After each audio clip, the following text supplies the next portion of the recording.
W.F. Howes presents an unabridged recording of Empire of the Summer Moon by S.C. Gwynne, narrated by David Drummond. 1. A New Kind of War.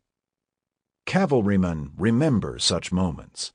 Dust swirling behind the pack mules, regimental bugles shattering the air, horses snorting, and riders' tack creaking through the ranks, their old company song rising on the wind. Come home, John, don't stay long. Come home soon to your own Chickabiddy. The date was October 3rd, 1871. 600 soldiers and 20 Tonkawa scouts had bivouacked on a lovely bend of the Clear Fork of the Brazos, in a rolling, scarred prairie of grama grass, scrub oak, sage, and chaparral, about 150 miles west of Fort Worth, Texas. Now they were breaking camp, moving out in a long, snaking line through the high cutbacks and quicksand streams. Though they did not know it at the time, the idea would have seemed preposterous. The sounding of boots and saddle that morning marked the beginning of the end of the Indian Wars in America, of fully 250 years of bloody combat that had begun almost with the first landing of the first ship on the first fatal shore in Virginia. The final destruction of the last of the hostile tribes would not take place for a few more years.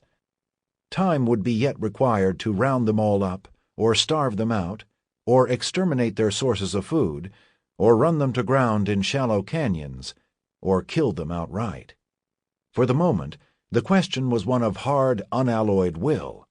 There had been brief spasms of official vengeance and retribution before. J.M. Chivington's and George Armstrong Custer's savage massacres of Cheyennes in 1864 and 1868 were examples.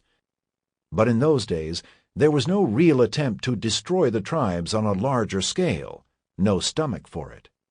That had changed, and that morning the change assumed the form of an order, barked out through the lines of command to the men of the 4th Cavalry and 11th Infantry to go forth and kill Comanches. It was the end of anything like tolerance, the beginning of the final solution. The white men were grunts, bluecoats, cavalry, and dragoons.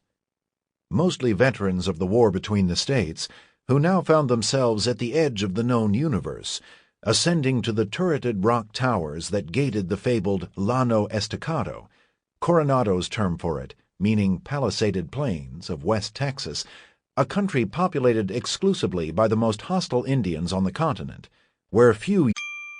Sample complete. Ready to continue?